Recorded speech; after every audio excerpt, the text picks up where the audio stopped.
என்னங்க, நம்ம பொண்ணு கல்யாணத்துக்கு இன்னும் ஒரு 15 நாள் தான் இருக்குது. அதுக்குள்ளேயும் பத்திரிக்கையெல்லாம் நம்ம சொந்தக்காரவங்களுக்கெல்லாம் கொடுத்தாகணுங்க. கொஞ்சம் ஊருக்கு தான் நம்ம கொண்டு போய் கொடுத்துருக்குறோம். மீதி இன்னும் கொடுக்காம கிடக்குது. நேற்று கூட பாருங்க, சின்ன பொண்ணும் சின்ன தம்பியும் தான் போய் வண்டியில் போய் பக்கத்து ஊர்களுக்கெல்லாம் கொடுத்துட்டு வந்தாங்க. ஏங்க, நெருங்கிய சொந்தங்களுக்கெல்லாம் நம்ம போய் கொடுத்தா தானங்க நல்லாயிருக்கும். நீங்கள் வேறு வேலை இருக்குன்னு அடிக்கடி வெளியூர் போயிடுறீங்க. என்னங்க, கல்யாணம் வச்சிருக்கிறது நம்ம வீட்டு பிள்ளைக்குங்க, ஊரா வீட்டு பிள்ளைக்கு கல்யாணம் வச்சது போல் எனக்கன்னேன்னு தெரியுறீங்க நீங்கள். ஏங்க, கொஞ்சம் நேரம் ஒதுக்கி பத்திரிக்கையெல்லாம் கொடுக்கறதுக்கு கொஞ்சம் வாங்குங்க. புரியுது செல்லத்தாயி, என்ன செய்ய, என் வேலை அப்படி இருக்குல்ல, வேலையும் பார்க்கணும்லம்மா. அதான் மகனும் மருமகளும் சேர்ந்து போய் பத்திரிக்கை வைக்கிறாங்கல்லம்மா, பிறகு என்னம்மா? என்னங்க, எல்லா ஊர்களுக்கும் அவங்க 2 பேரே போய் வைக்க முடியுமாங்க? பாவம் இல்லையாங்க, அவனு வேலை வெட்டிக்கு போகணும்லங்க. என்னங்க, கொஞ்சம் கூட புரிஞ்சுக்கிற மாட்டேறீங்களேங்க. சரிம்மா கோவப்படாத. அடுத்த வாரத்துல ஒரு 2-3 நாள் தொடர்ந்து லீவ் போடுறேன். போட்டுட்டு நம்ம 2 பேரும் போய் நம்ம நெருங்கிய சொந்தங்களுக்கெல்லாம் பத்திரிக்கை வச்சுட்டு வந்துருவோம், சரியா? சரிங்கங்க. அப்பாடி, இப்பயாவது என் பொண்டாட்டி முகத்துல சிரிப்பு வந்துச்சே.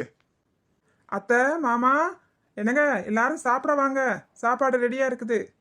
சின்ன பொண்ணு, கீதாவோட ப்ளவுஸை தைக்கிறதுக்கு கொண்டு போய் கொடுக்க சொன்னே வனசாட்டை, நீ கொடுத்தியா? அத்தை, மறந்துட்டேன் அத்தை, நாளைக்கு காலையில கொண்டு போய் கொடுத்துட்றேன் அத்தை. ஒரு வழியா நான் தப்பிச்சுட்டேன். இப்ப என் மருமக மாட்டிக்கிட்டா போல. சின்ன பொண்ணு, அம்மா தான் பிளவுஸை கொண்டு போய் கொடுக்க சொல்லியிருக்காங்கல்ல, அப்புறம் என்ன நீ போய் கொடுத்துருக்க வேண்டியதானே நேத்தேவும்? என்னங்க, அதான் மறந்துட்டேன், நாளைக்கு காலையில கொண்டு போய் கொடுத்துட்றேன்னு சொல்றேன்ல. எப்போ கொடுத்தாலும் மனசாக்கா நம்மளுக்கும் சொன்னா வேமா தச்சு கொடுத்துருவாங்கங்க. அடே, அவள் வேமா தைக்கிறேன்னு அளவுகள்லாம் மாற்றி அப்படி இப்படின்னு தச்சு கொடுத்துருவா. அதுக்கப்புறம் என் பிள்ளை அதை போட முடியாமல் அப்புறம் அந்த ஜாக்கெட்டை தூக்கி போட்டுருவா. அதுதானே அடி உன் ஆசை? அதுக்கு தானே நீ இப்படி லேட் பண்ணிக்கிட்டே இருக்கிற. அத்தை, மனசாக்கா பிளவுஸ் எல்லாம் சூப்பரா கச்சுன்னு சூப்பரா தப்பாங்க அத்தை. அவங்கள நீங்க எப்ப பார்த்தாலும் குறை சொல்லிக்கிட்டே இருக்கீங்க. சரி, அதை விடு. ப்ளவுஸை நாளைக்கு கூட நீ கொண்டு போய் தைக்க கொடுத்துரு. 2 நாளைக்கு முன்னாடி உன்னைய கருப்பட்டி வாங்கிட்டு வர சொல்லி உன் கையில் 500 ரூபா கொடுத்தல. கருப்பட்டியும் வாங்கிட்டு வரல, மிச்ச காசையும் என் கையில் கொண்டு வந்து கொடுக்கல. என்னாச்சு சொல்லு. ஐயோ, எல்லாம் இந்த கிழவிக்கு ஒரே நேரத்துல தான் ஞாபகம் வரணுமா? என் உசுரை வாங்குதே. நைட் நேரத்துல சாப்பிட்டோமா போய் படுத்தோமான்னு இல்லாம இப்படி என்னைய டென்ஷன் பண்ணிக்கிட்டு இருக்குது. அடி கேட்குறல்ல, என்ன அங்கே தலையை குனிஞ்சுக்கிட்டு இருக்க? என்ன அப்பா, அது மறந்து போயிட்டேன். நாளைக்கு காலையில வேலையா நான் போய் கருப்பட்டி வாங்கிட்டு மிச்ச காசை உங்க கையில கொடுத்துறேன். என்ன சின்ன பொண்ணு, அம்மா சொல்ற சின்ன சின்ன வேலையை கூட ஒழுங்கா செய்ய மாட்டியா நீ? என்னங்க, அப்படியே உங்க அம்மாவுக்கு வக்காலத்துக்கு நீங்க வந்துருவீங்க. ஏங்க, என்னைய படுக்க போகும்போது டென்ஷன் ஆக்காதீங்க, பேசாம இருந்துருங்க. நாளைக்கு வேலையை நான் தான் செய்யறேன்னு சொல்லிட்டேன்ல.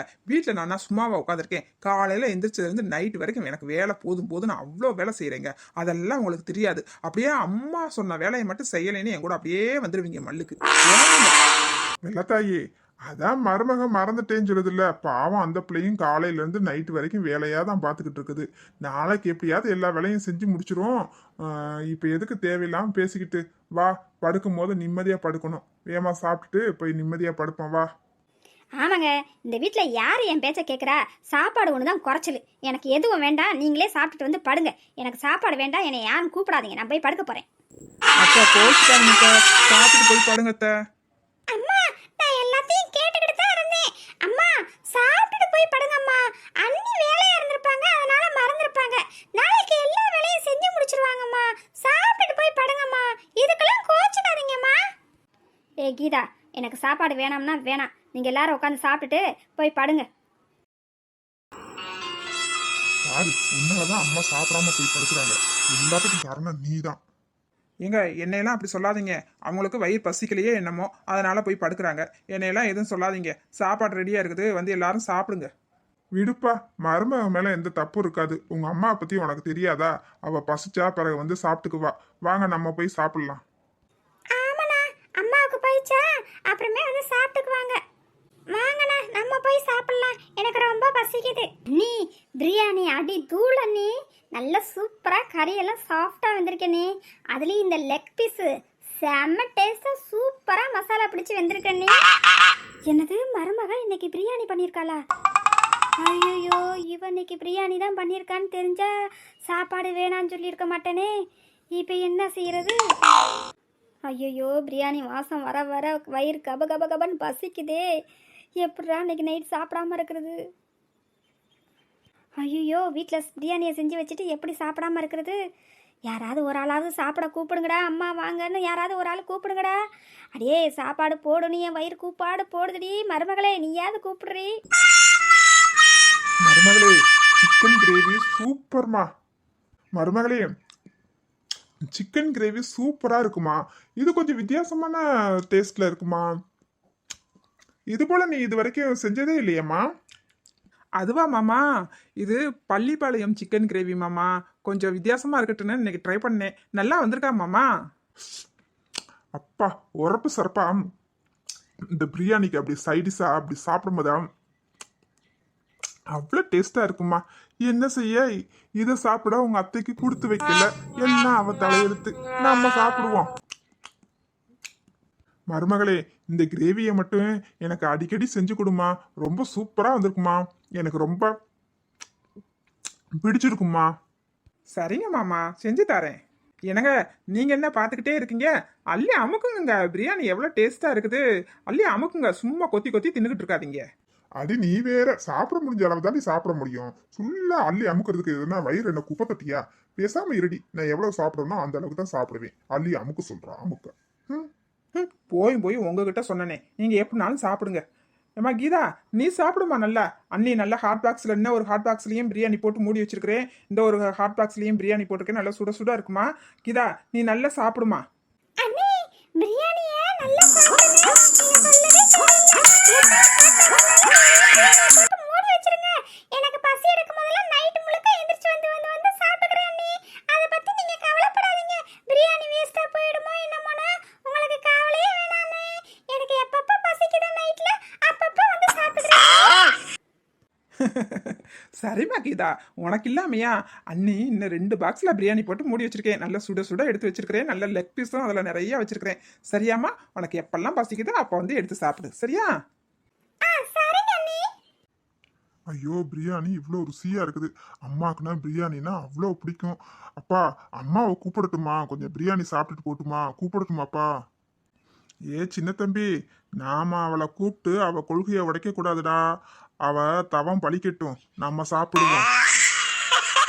ஐயோ ஐயோ ஐயோ, நான் பெத்த மகன் சாப்பிட கூப்பிடவான்னு கேட்குறேன். இந்த துப்பு கட்ட மனுஷன் வேணான்னு இப்படி சொல்லிவிட்டாரே. ஒரு வார்த்தை சொல்லியிருந்தா போதும், ஓடி போயிட்டனே. நான் பெத்த மகன் மூட்டை. பிரியாணி கண்ட உடனே அப்படி இருக்கு இப்படி இருக்குன்னு அள்ளி அமுக்குறா. பெத்த தாயை ஒரு வாய் சாப்பாட சொல்லி கூப்பிடுவோன்னு அவளுக்கு மனசு இருக்கா? கூப்பிட மாட்டாளே, கூப்பிடவே மாட்டா. அப்படியே அவள் அப்பையும் குணம் அவளுக்கு அப்படியே இருக்குது. எத்தனை ஹாட் பாக்ஸ்னால வையுங்க அண்ணி, நான் நைட்டு ஃபுல்லுக்கா சாப்பிட்டுக்கிறேன். அப்படியா இப்படியான்றா. பெத்த தாய்க்கு ஒரு வாய் சாப்பாடு கொடுப்போம் கூப்பிடுவோன்னு மனசே இருக்காது அவளுக்கு. அடி பாவி மருமகளே, நான் கோவிச்சுக்கிட்ட இன்னைக்கு தான் நீ பிரியாணி பண்ணணுமா? மசாலா வாசம் ஜன்னல் வெளியே வந்து என் மூக்க ரம்பம் போட்டு அறுக்குதே. என்ன செய்யறதுனே தெரியலையே. ஆஹா, ஐயோ வயிறு கபகபகபன்னு பசிக்குதே. வயிற்றுல கடக்கு புடக்குன்னு சவுண்டு வேற வருதே. வயிறு நீயும் சேர்ந்து என் மானத்தை வாங்கிறாதா, கொஞ்சம் பொறுமையா இரு. சரி, நம்ம இப்படியே உட்காந்துக்கிட்டு இருந்தோம்னா ஒரே பிரியாணி நினப்பாத்தான் இருக்கும். எப்படியாவது கண்ணை மூடிட்டு படுத்து தூங்கிடணும். தூங்கி வச்சுன்னா நம்மளுக்கு சாப்பாட்டு நினைப்பே வராது. போய் படுப்போம். இந்த மனுஷன் வரவங்களையும் பேசாமல் படுத்துடணும். இல்லைன்னா வந்து மருமக செஞ்ச பிரியாணியை அப்படியா இப்படியா ஓஹோ ஆகான்னு வேற புகழ்வார். சும்மாவே வயிறு கபன்னு பசிக்குது. அவர் சொல்கிறத கேட்டு இன்னமும் வயிறு ரொம்ப பசிக்க ஆரம்பிச்சிடும். பேசாமல் படுத்துறடி வெள்ளத்தாயி, அதுதான் உனக்கு நல்லது.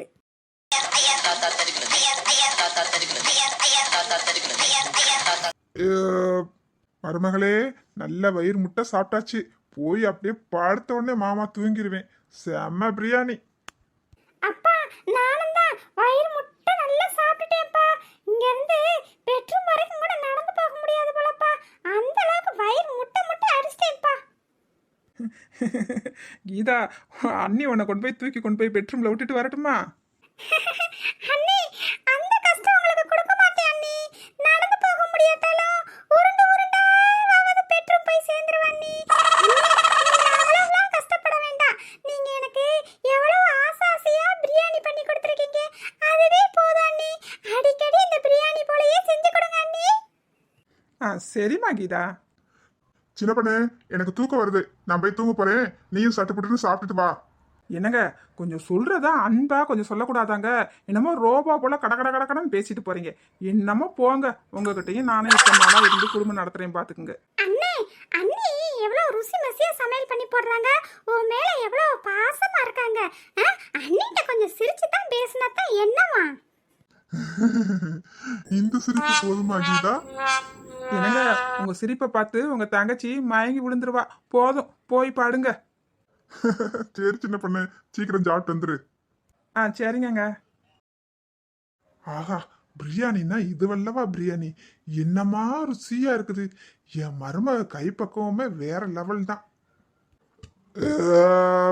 இந்த மனுஷன் நம்மளை வெறுப்பேத்துறதுக்கே மருமக பிரியாணியை பத்தி பேசுறாரு. இவர் பேச பேச என் வயிறு கப கப கப கபன்னு பசிக்குதே.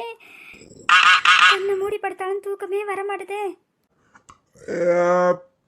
ஐயோ, ஏப்பமா போட்டு இந்த மனுஷன் நீ வெறுப்பேத்துறாரே. வெள்ளத்தாயி, வெள்ளத்தாயி. என்னங்க, எனக்கு தூக்கம் வருது, தூங்க விடுங்க. சும்மா பேசிட்டு இருக்காதீங்க. எனக்கு தூக்கம் வர மாதிரியே தூங்க விட்டுருங்க. பேசாம அதான் பிரியாணி சாப்பிட்டு வந்துட்டீங்களே, பேசாம படுத்து தூங்குங்க. வெள்ளத்தாயி, போய் சாப்பிட்டு வந்து படுமா. பிரியாணி அவ்வளோ சூப்பரா இருந்துச்சு. ஒன்னாலையும் பசிய 2 மணி நேரத்துக்கு மேல தாங்க முடியாதும்மா. வீம்பு பண்ணாத வெள்ளத்தாயி, போமா போய் சாப்பிட்டு வாமா. என்னங்க, பேசாம வாயை மூடிட்டு பேசாம படுங்க. கடுப்பை கலப்பாதீங்க. அதுக்கு மேல உன்னோட இஷ்டம் வெள்ளத்தாயி. இந்த பிரியாணியை சாப்பிட நீ கொடுத்து வச்சிருக்கணும். கொடுத்து வச்சவங்க தான் இந்த பிரியாணியை சாப்பிட முடியும். நாங்களாம் கொடுத்து வச்சவங்க சாப்பிட்டு வந்துட்டோம். நான் படுத்து தூங்குறேன். எனக்கு எதுக்கு வம்பு?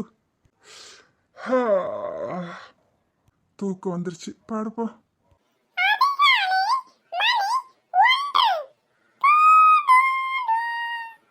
ஐயோ, கண்ணை மூடி தூங்கணும்னு நினைச்சாலும் தூக்கமே வரமாட்டதே. ஒரே பிரியாணி நினைப்பும் லெக் பீஸ் நினைப்பா இருக்கே.